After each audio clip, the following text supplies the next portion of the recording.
Hi అండి, welcome to Noor vlogs. ఈరోజు నేను తలకాయ మాంసం అంటే మేక తలకాయ కూర ఎలా కుక్ చేయాలో ఈ వీడియోలో చూపిస్తాను, చూడండి.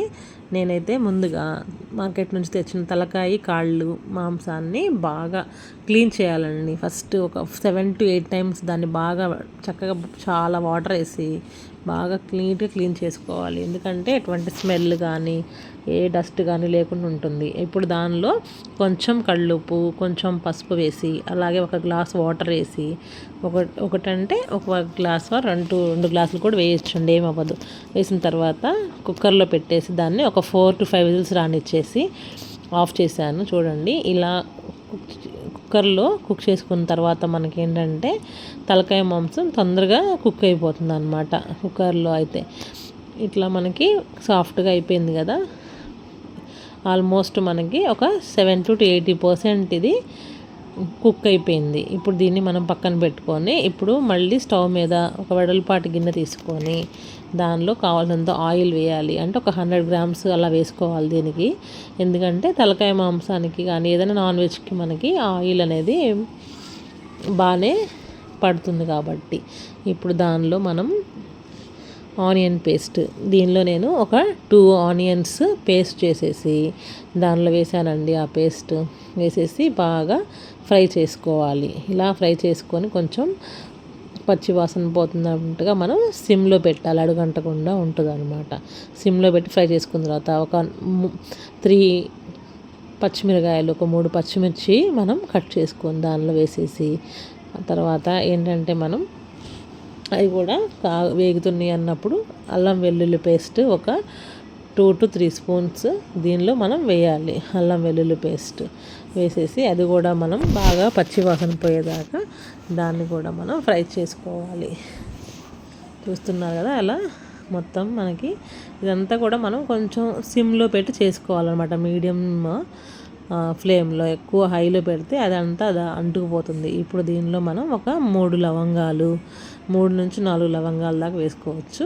అలాగే ఒక 2 చెక్క ముక్కలు, దాల్చిన చెక్క ముక్కలు ఉంటాయి కదా, ఇవి కూడా నేను దీనిలో వేసాను అనమాట. ఫ్లేవర్ ఇప్పుడు దీనిలో వేసేస్తే మనకి బాగా దానిలోకి వస్తుంది దాని ఫ్లేవర్. ఇప్పుడు దానిలోనే మళ్ళీ ఆయిల్ పైకి తేలిందిగా, చూసారు కదా. ఆ టైంలో పచ్చి కొబ్బరి కానీ ఎండు కొబ్బరి కానీ తీసుకోవచ్చు. నేనైతే ఎండు కొబ్బరి తీసుకున్నాను. ఎండు కొబ్బరిలో గసగసాలు వేసి ఒక స్పూను దాన్ని మెత్తగా పేస్ట్ చేసుకున్నాను. ఆ పేస్ట్ని కూడా దీనిలో వేసాను అనమాట, ఎందుకంటే మనకి గ్రేవీ కావాలి కాబట్టి. సో ఆ పేస్ట్తో పాటు తర్వాత కారం ఒక 4 స్పూన్లు, ఎందుకంటే దీనిలో కొంచెం కారం ఘాటుగానే పట్టాలండి. తలకాయ కూరలో కారం ఎక్కువ ఉంటేనే బాగుంటుంది, చప్పగా ఉంటే బాగుంటుంది. అలాగే మళ్ళీ కొంచెం పసుపు వేసాను, అలాగే కళ్ళుప్పు కూడా వేసాను. వేసేసి ఇవి మొత్తం వేసిన తర్వాత దీన్ని మళ్ళీ చక్కగా అన్నిటినీ మిక్స్ చేసి ఆ మసాలాలో అన్నీ కూడా కలపాలి. కలిపేసేసి ఇలా బాగా ఫ్రై చేసుకోవాలి. అదంతా కొంచెం వేగే వరకు లైట్గా ఫ్రై చేసుకోవాలి. ఇలా తలకాయ మాంసానికి ఏంటంటే అన్ని క్వాంటిటీస్ బాగా పడాలన్నమాట, ఉప్పు, కారం, పసుపు అన్నీ. ఇప్పుడు ఈ బాయిల్ చేసి పెట్టుకున్న తలకాయ మాంసాన్ని ఆ వాటర్తో సహా నేను కంప్లీట్గా దీనిలో వేసేసాను. చూడండి, ఇలా ఈ చట్టులో మొత్తం వేసేసేయాలి. వేసేసిన తర్వాత మనం దానికి అన్నీ కూడా కలిసేలాగా మనం చూసుకొని ఒకసారి బాగా తిప్పుకోవాలి. ఆ మటన్ అంతా కూడా మనం తిప్పేసేసి దానికి ఆ గ్రేవీ అంతా పట్టించాలన్నమాట. ఆ పీసెస్కి మనం మసాలా అంతా పట్టే వరకు బాగా తిప్పేసుకొని, దీనిలో ఎక్కువ శాతం బోన్సే ఉంటాయండి. తలకాయ మాంసం అంటే మాంసం అనేది మటన్ చాలా తక్కువగా ఉంటుంది. దానికి అలా బోన్స్, దానిలో ఉన్న సూపే చాలా మంచిది అని తింటారనమాట. మనకి కావాల్సినన్ని వాటర్ కూడా ఇంకొంచెం యాడ్ చేసుకొని ఇలా బాగా ఉడుకుతూ ఉన్నప్పుడు ధనియాల పొడి, అలాగే కొత్తిమీర కూడా వేసి ఇంకా దాన్ని బాగా మనం కాగనివ్వాలి. షేర్వా అనేది ఇది ఎంత బాగా ఉడికితే మనకు అంత టేస్ట్ వస్తుంది అన్నమాట. చూసారు కదా, ఇలా మనం కుక్ చేసుకుంటే కర్రీ రెడీ అయిపోతుంది.